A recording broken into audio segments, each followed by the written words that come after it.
Tu vas la faire, oui, non, tes vidéos sur la mythologie d'Andy Henry? Non. D'abord, j'attends de savoir pourquoi je parle à une peluche.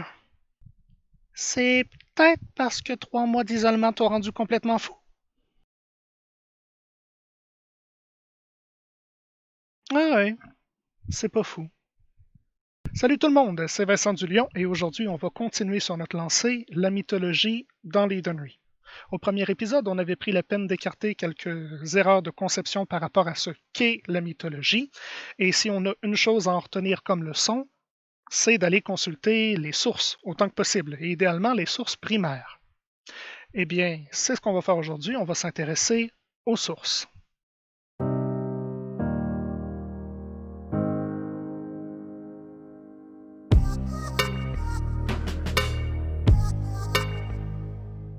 De nombreux folkloristes du 20e siècle, souvent associés au courant romantique. Bon, ça y est, il recommence.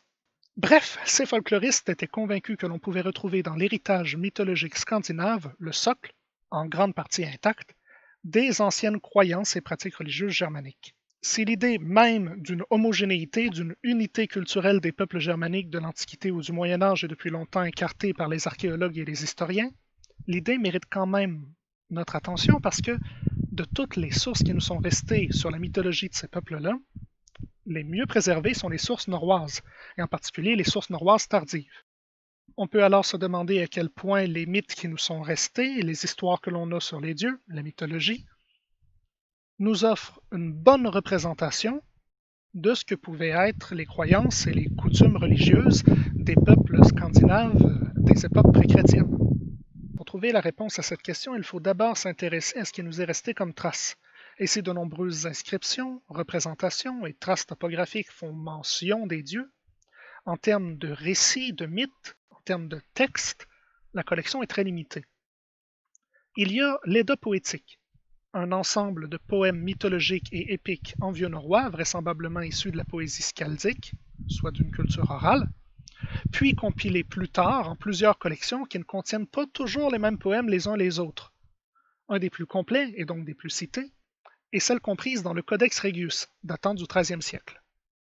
On note aussi l'Edda en prose, un texte en vieil islandais composé au XIIIe siècle aussi par l'auteur islandais Snorri Sturluson, la Gesta Danorum, geste des Danois, composée par le moine danois Saxo Grammaticus vers l'an 1200, lorsqu'il lui a été demandé de retracer l'histoire des rois du Danemark, et la poésie assemblée à la cour de Håkon Sigurdsson, un important jarl norvégien qui a régné entre 962 et 995, poésie qui a joué un grand rôle dans la préservation de certains de ses récits. Et là, si on se donne une ligne du temps, on remarque un des plus gros problèmes pour les Eden et pour tous les autres chercheurs d'aujourd'hui qui s'intéressent aux croyances et aux pratiques des païens historiques. Nos sources sont pour la plupart postérieures à la pratique du paganisme. Alors qu'en est-il? Ces textes constituent-ils une bonne représentation de ce qu'était le paganisme et les religions pré-chrétiennes en Scandinavie? C'est le temps de faire de la critique de sources.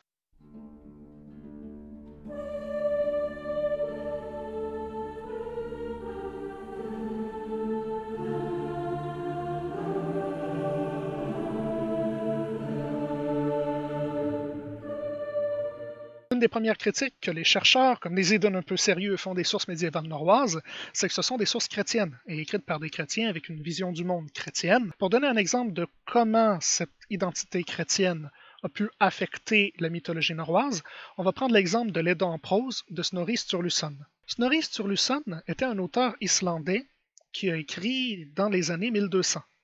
Officiellement, l'Islande s'est convertie au christianisme en l'an 1000. Snorri, c'était pas juste un auteur ou un poète itinérant. C'était un chercheur et un homme politique islandais. Il faisait partie de l'élite. Des païens, il en a probablement jamais croisé de sa vie. La première grande influence de la chrétienté sur le mythe scandinave, c'est l'influence thématique. Plus ou moins consciemment, ces auteurs chrétiens-là ont compris et interprété le mythe à travers un regard chrétien. Par exemple, dans l'Edda en prose de Snorri Sturluson, il y a le passage où Belgermir, un géant, survit à une espèce de déluge dans une embarcation avec sa femme, qui n'est pas sans rappeler le mythe de l'Arche de Noé. En fait, Snorri Sturluson a choisi d'interpréter comme une embarcation le terme viennois lit, qui peut généralement se traduire par berceau, plus tardivement par cercueil, mais qu'il a choisi de comprendre comme une embarcation un autre usage possible du sens premier du mot, soit un tronc évidé. C'est en sélectionnant des interprétations plutôt que d'autres, par exemple ici l'idée d'une embarcation plutôt que par exemple d'un berceau, que Snorri Sturluson a plus ou moins consciemment coloré la mythologie nordique païenne d'un regard chrétien. Une deuxième grande influence du christianisme dans la mythologie nordique, l'évémérisation des dieux. Ben oui, parce que Snorri était chrétien. Et comme tous les chrétiens de son époque, pour lui, il n'existait qu'un seul vrai Dieu. Il fallait donc qu'il trouve une manière de réconcilier, pour pouvoir l'écrire, l'idée polythéiste de ses ancêtres, et il l'a trouvé. Les dieux, en réalité, n'étaient pas des dieux. C'étaient des mages, des gens dotés de pouvoirs magiques venus d'ailleurs, que les locaux auraient pris pour des dieux et se seraient mis à vénérer après leur mort. Snorri va même un peu plus loin, intégrant dans le prologue de son Edda en prose que ces grands rois sages et puissants, ancêtres des rois que connaissait la Scandinavie à son époque, seraient en fait des descendants de personnages emblématiques du mythe de la guerre de Troie. Et ça vient pas juste de Snorri, c'était quelque chose de très répandu au Moyen Âge, de faire retracer les lignées royales jusqu'aux Troyens, et cette tradition-là n'est pas née au Moyen Âge. Les Romains eux-mêmes faisaient descendre leurs deux fondateurs légendaires, Romulus et Rémus, des Troyens. Troisième grande influence du christianisme dans la mythologie norroise, la systématisation. Ces auteurs chrétiens ressentaient le besoin de créer un canon, un récit cohérent avec un début, un déroulement et une fin, comme dans la Bible. C'était un besoin que les anciens païens et les pré-chrétiens n'avaient pas en Scandinavie. Déjà, plusieurs représentations nous livrent des interprétations différentes et contradictoires de certains mythes. Un bon exemple, c'est celui où Thor et le Jotnar Ymir vont à la pêche. Les deux pêchent plus ou moins par accident, Jormungandr, le gigantesque serpent qui vit au fond des océans dans la mythologie norroise. Alors, dans certaines versions, Thor tue le serpent d'un bon coup de marteau. Dans une autre, il fait couler leur embarcation et Thor doit lutter dans le fond de l'océan contre le serpent, ce qui serait un super de beau thème pour une chanson de métal. Dans une autre version encore, c'est le géant, le Jotnar Ymir, qui coupe la ligne pour tout simplement leur éviter le naufrage. Eh bien voilà, Snorri, sachant que Thor et Jormungandr allaient s'affronter dans son récit du Ragnarok, a privilégié l'interprétation où Ymir coupe la ligne. On rappelle, Snorri Sturluson faisait partie de l'élite chrétienne de son époque. Il n'a probablement jamais rencontré un païen de sa vie. Donc, pour constituer son récit complet, il a dû faire un très grand effort de chercheur. Il a eu recours à des poèmes, notamment certains qui se retrouvent dans les deux poétiques et d'autres qu'on a hélas aujourd'hui perdus, mais aussi à sa grande connaissance de la culture classique, notamment de la culture gréco-romaine, et de récits agéographiques qui racontent les vies des saints. Quand il y avait une impasse, quand il devait faire une sélection, ou tout simplement lorsqu'il y avait un vide, il a improvisé. C'est par exemple Snorri Sturluson qui a pris la décision qu'il y aurait 3 Nornes, pour faire allusion aux 3 moires de la mythologie grecque. De la même manière, Snorri a inventé de nulle part plusieurs dizaines de dieux dont on ne retrouve de traces nulle part, sauf dans son Edda. Et Saxo Grammaticus? Bonne question, Slippery.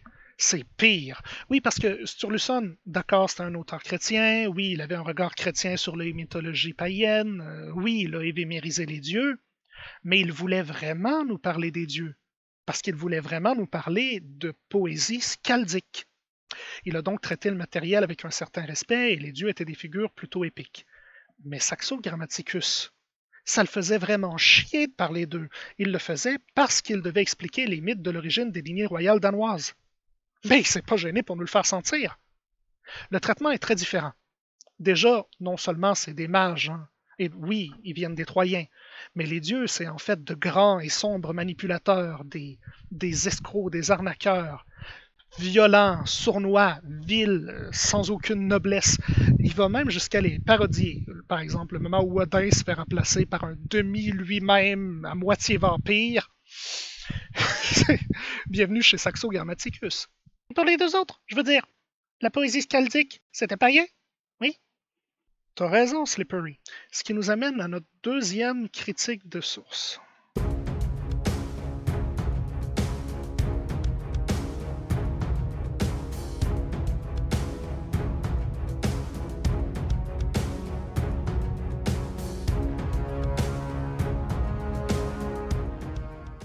L'Edda poétique, sous la forme dans laquelle on la connaît, soit celle des codex qui les compilaient, date pour la plupart du XIIIe siècle.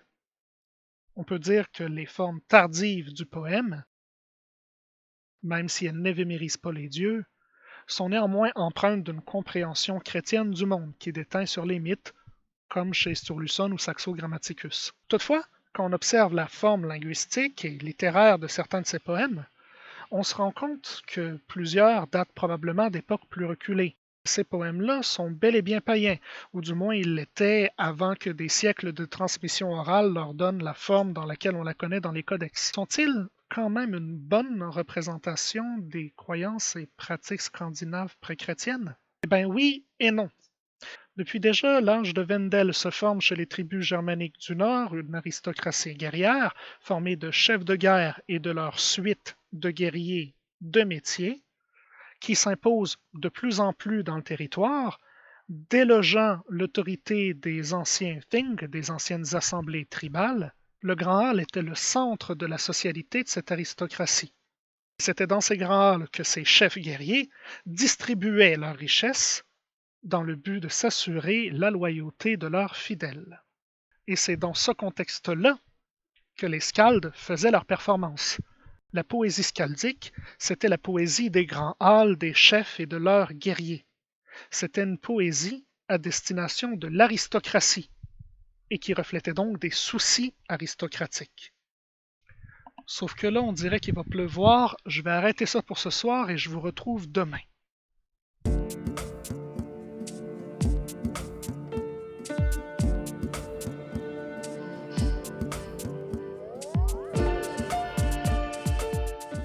Hier, on s'était laissé en parlant du Grand Hall, le lieu central de la socialité de l'élite, où se déroulaient tous les rites sociaux qui unissaient les chefs à leur lit, leur suite de guerriers. C'était dans ces lieux que les skalds, les poètes, opéraient. La poésie skaldique est donc une poésie de cour, écrite pour l'aristocratie et reflétant ses soucis. Un exemple clair qu'on a de ça, c'est la place prépondérante que prend la figure d'Odin dans cette mythologie. Odin, en plus d'être le dieu caractéristique de l'aristocratie et de l'élite, c'est aussi le reflet du chef. Au fur et à mesure qu'il va croître dans le Nord, la figure d'Odin va passer d'un dieu de la guerre associé au milieu aristocratique au chef des dieux.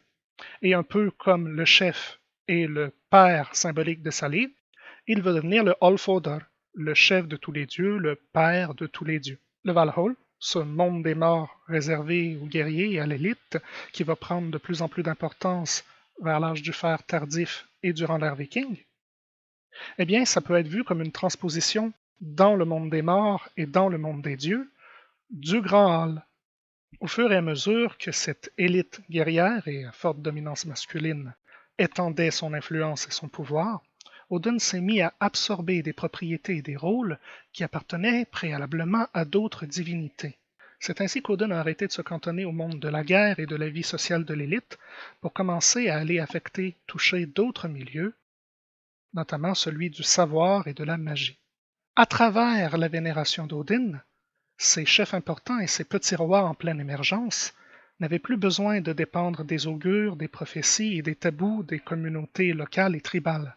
De la même manière, à travers la maîtrise qu'Odin avait de la Seidr, un art magique plus traditionnellement associé aux femmes, les chefs, les rois, s'appropriaient la capacité de prophétie.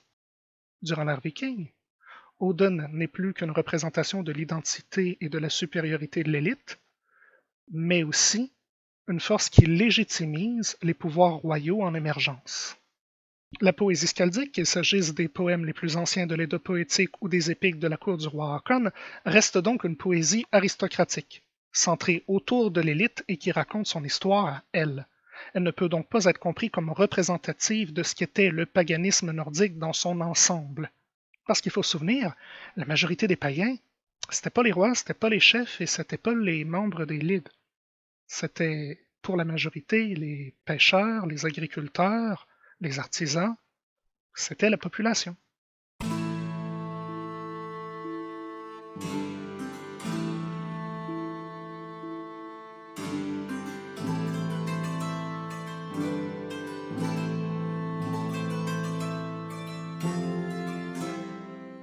Et oui, comme n'importe quel autre phénomène culturel, la religion nordique ancienne n'a jamais évolué en vase clos, isolé du reste du monde.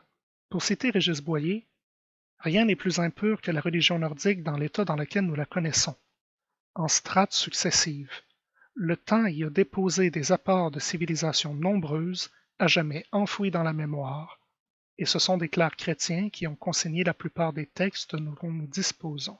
Le paganisme nordique s'est apparu avec l'émergence des populations germaniques, avec l'âge du fer donc. Mais elle reprend des éléments de culte scandinave plus anciens, remontant au moins jusqu'à l'âge de bronze. Plusieurs chercheurs et certaines sources médiévales norroises elles-mêmes établissent des liens entre diverses pratiques cultuelles du paganisme nordique, notamment des pratiques magiques comme la Seder, et les pratiques chamaniques des peuples Sam, avec lesquels les Scandinaves ont tout le temps été en contact. Et leur contact n'était pas que vers le nord.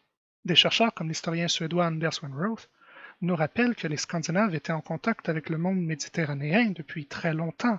Des Germains et des Scandinaves servaient comme mercenaires dans l'armée romaine, et ils ont pu être influencés par la culture romaine, y compris dans le domaine religieux, en remportant des éléments chez eux. On en a une trace archéologique à travers les bractéates qui sont apparus dans le nord dans les alentours du 5e siècle et qui reprennent des modèles romains. Mais s'il était en contact avec le monde méditerranéen, il était en contact avec le monde chrétien? Exactement, Slippery. C'est d'ailleurs le monde romain et le monde mérovingien qui va inspirer l'émergence de cette aristocratie et la formation des proto-royautés en Scandinavie. Les Scandinaves étaient bien au courant du christianisme bien avant la période de conversion. Ils commerçaient déjà avec l'Europe occidentale et chrétienne depuis des siècles, et ils s'en inspiraient beaucoup. On peut donc supposer qu'à travers ces échanges culturels, certains éléments des mythes chrétiens se sont glissés à travers les mythes païens. Et cette tendance ne fait que s'accélérer durant l'ère viking, avec l'expansion territoriale du monde norrois, le développement des routes commerciales, notamment celle des Suédois qui va mener à un retour du mercenariat avec la fondation de la garde Vareg à Byzance, et aussi avec le commerce d'esclaves, qui a ramené beaucoup de chrétiens en Scandinavie. Et les Scandinaves de l'époque n'étaient pas du tout réfractaires au monde occidental ou au monde romain. Très au contraire, ils adoptaient beaucoup de ces éléments-là. Un exemple, c'est le calendrier islandais qui s'est développé au Xe siècle. Une espèce de synthèse, d'hybride, entre les calendriers lunaires germaniques d'origine pré-chrétienne et un calendrier solaire latin. C'était un peu une espèce de « nous aussi on peut faire ça, nous aussi on a notre calendrier solaire ». Pour en revenir à Sturluson 3 siècles plus tard, quand il écrivait les Dents en prose, il était en pleine période de révolution culturelle et d'explosion du livre en Islande. C'est un peu le même phénomène, parce que la grande motivation de Snorri Sturluson, c'était la préservation non seulement des mythes, mais aussi de la poésie skaldique, qu'il préférait nettement à la poésie occidentale, de plus en plus à la mode en Islande à son époque. Une partie entière de l'Edda en prose, la Skaldskaparmál, est littéralement un manuel de poésie skaldique. Et c'est une des raisons pour lesquelles Snorri Sturluson a tant coloré le mythe, non seulement d'un regard chrétien, mais aussi de cultures tirées du monde latin, notamment de la mythologie classique gréco-romaine. Ah, vous avez 3 femmes qui prédisent la destinée? Nous aussi. Vous avez un déluge? Nous aussi. Vous avez un apocalypse? Nous aussi. Vous avez un enfer de damnation où les morts sont châtiés? Nous aussi, on appelle ça Nostrund. L'œuvre de Snorri Sturluson s'inscrit dans un contexte dans lequel la culture norroise cherchait à s'illustrer comme pouvant compétitionner avec la culture latine, comme étant son égale. Et c'est donc comme ça qu'elle a puisé beaucoup d'éléments chez elle. Donc quand on lit la mythologie nordique, il faut surtout pas y voir une transcription exacte des mythes païens germano-scandinaves. Non, on est plutôt dans un patchwork qui s'est développé sur des siècles et des siècles. Patchwork non seulement influencé par le christianisme, mais aussi par un ensemble d'autres cultures, puisque la culture n'évolue pas en vase clos, et qui était fondamentalement aristocratique et centré sur les intérêts de l'élite. Ces mythes sont malléables, et se sont beaucoup transformés au fil du temps. La plupart des textes dont nous disposons ont été écrits dans des périodes très tardives, voire pour la plupart après la conversion au christianisme. D'ailleurs, même du temps du paganisme vivant, le fait qu'il y ait de nombreuses versions souvent contradictoires des mêmes mythes nous indique qu'il n'y avait probablement pas de doctrine claire, pas de canon, qui est plutôt un héritage du monde chrétien. Et c'est logique quand on y pense, parce que les Scandinaves n'avaient pas vraiment non plus de moines ou de clergé pour dicter une norme. Attendez, pas de doctrine claire, pas vraiment de clergé. Oh, ça y est, j'ai compris. Et voilà, c'était ma deuxième partie sur la mythologie en Edenry. J'espère que la vidéo vous a plu. En attendant, Vincent Dulion vous dit à la prochaine.